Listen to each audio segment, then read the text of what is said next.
હોય? માવતરની જવાબદારી હું ટેકો આપવાની કે રોજ જાગીને ધમકાવાની? સરકાર માય બાપ કહેવાય. નાનો માણસ, લાચાર માણસ, ગરીબ માણસ થાકે, દુખી થાય, કંઈક એનાથી એને કંઈક પીડા થાય તો કોની પાસે જાય? સરકાર પાસે જાય કે મને ન્યાય આપો. અહીંયા તો ન્યાયના નામે ધક્કા છે.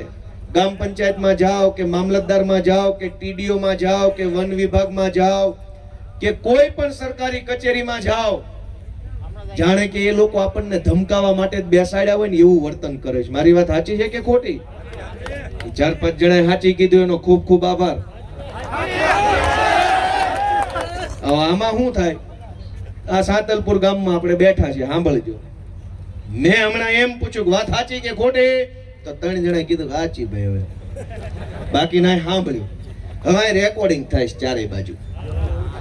આ રેકોર્ડિંગ ભાજપ વાળા હંતાઈને સાંભળતા હશે, હંતાઈને ઘરે બેઠા બેઠા સાંભળતા હશે.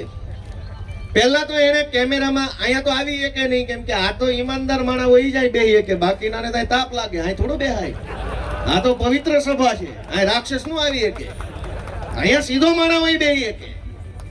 દોસ્તો, મેં તમને